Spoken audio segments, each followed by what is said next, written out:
Jemaat yang dikasihi oleh Tuhan, Shalom.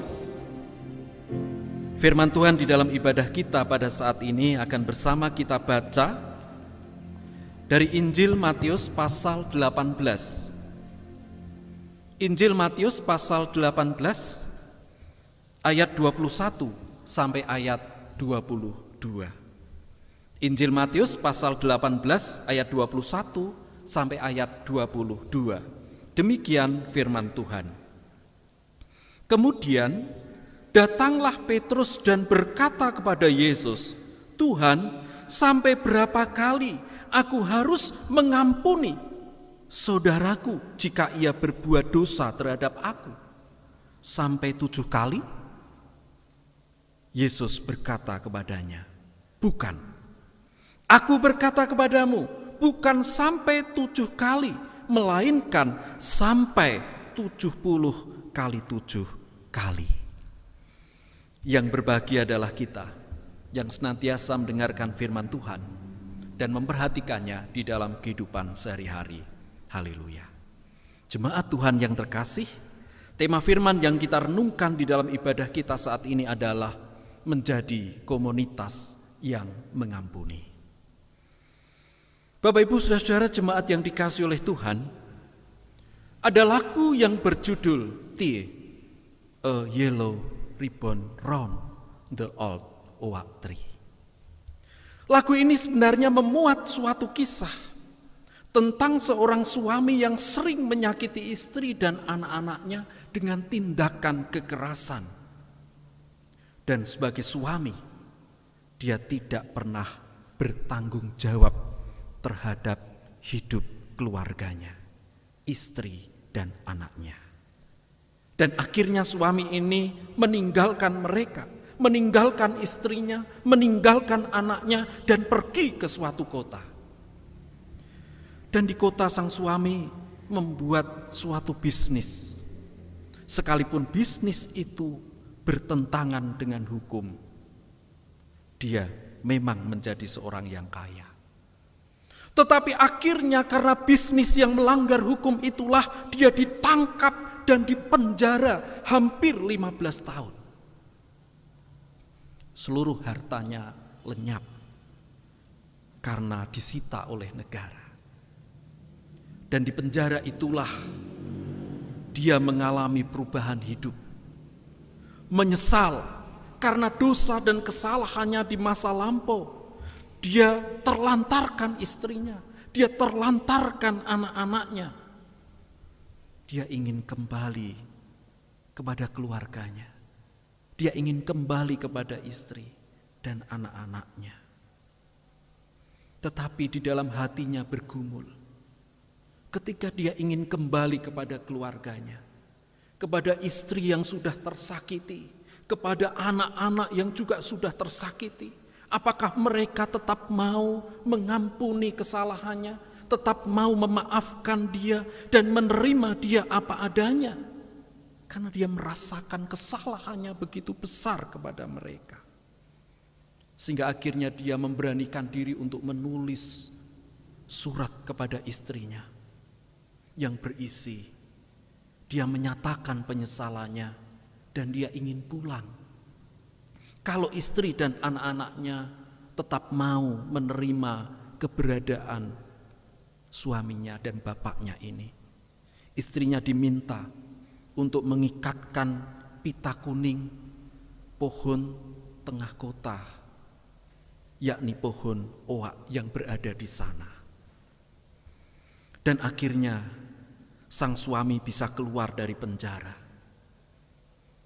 Dia pulang kepada istri dan anak-anaknya. Tetapi sepanjang perjalanannya, hatinya begitu ragu. Apakah istri dan anak-anaknya tetap mau menerima dia? Apakah istrinya mau mengikatkan pita kuning di pohon oak di tengah kota atau tidak? Dan akhirnya dia sampai di pohon oak, di mana dia meminta istrinya untuk mengikatkan pita di sana. Semakin berdebar hatinya, mungkinkah dia tetap diterima oleh keluarganya? Dan saat dia semakin dekat dengan pohon oak di tengah kota itu, ternyata dia melihat tidak hanya satu pita kuning yang diikatkan di pohon itu, tetapi dia melihat banyak sekali pita kuning yang diikatkan di pohon itu.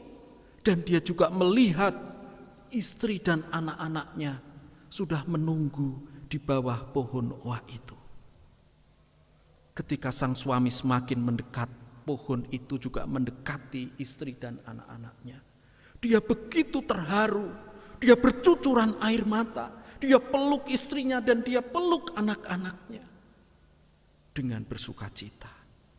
Sungguh pengampunan membawa pemulihan yang besar.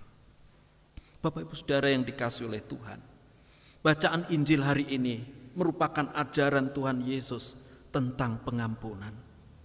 Mengampuni orang yang bersalah itu semestinya tidak ada batasnya. Ajaran Tuhan Yesus ini memberikan satu perspektif baru, pemahaman baru kepada para murid. Terlebih sering ada ungkapan bahwa kesabaran itu ada batasnya. Hal inilah yang ditanyakan Petrus kepada Tuhan Yesus. Tuhan, sampai berapa kali aku harus mengampuni saudaraku jika ia berbuat dosa terhadap aku? Jawaban Tuhan Yesus sangat mengejutkan, di luar dugaan Petrus. Bukan 7 kali, tetapi 70 kali 7 kali. Artinya saudara, bahwa pengampunan itu tidak terbatas. Dan jawaban Tuhan Yesus kepada Petrus ini disertai dengan perumpamaan yang menegaskan bahwa manusia berdosa itu telah menerima pengampunan dari Allah. Maka juga harus bersedia untuk mengampuni sesamanya dengan tanpa batas. Jemaat yang dikasihi oleh Tuhan Yesus, melalui firman Tuhan saat ini, kita diajak untuk melihat hati dan hidup kita. Masih adakah luka? Masih adakah kepahitan hati yang tersimpan di dalam hidup kita? Masihkah ada kemarahan kita? Masihkah ada ketersinggungan kita karena mungkin sikap dan perkataan sesama kita? Dan itu masih terus menjadi beban di dalam hidup kita. Bahkan mungkin seringkali orang juga tidak bisa mengampuni dirinya karena berbagai macam pergumulan yang pernah terjadi di dalam hidupnya. Saudara, mari kita ingat bahwa kita pun adalah pribadi yang penuh dengan kelemahan, banyak kesalahan dan dosa kita. Tetapi Kristus sudah menerima kita. Kristus sudah mengasihi kita dengan apa adanya. Mengampuni kita, memulihkan hidup kita. Saudaraku, pengampunan Kristus inilah yang menjadi dasar dan menjadi kekuatan untuk kita menjadi pribadi yang mengasihi, menjadi pribadi yang mau mengampuni, sehingga akan terjadi pemulihan besar. Setiap beban dan setiap kepahitan hati akan diangkat, diganti dengan sukacita besar untuk kita terus melanjutkan hidup dalam menghadapi badai dan persoalan secara bersama-sama dengan keluarga kita, dengan orang-orang di sekeliling kita, dengan terus menghayati penyertaan, kasih, dan perlindungan Tuhan. Selamat membangun komunitas yang mengampuni. Tuhan memberkati. Amin.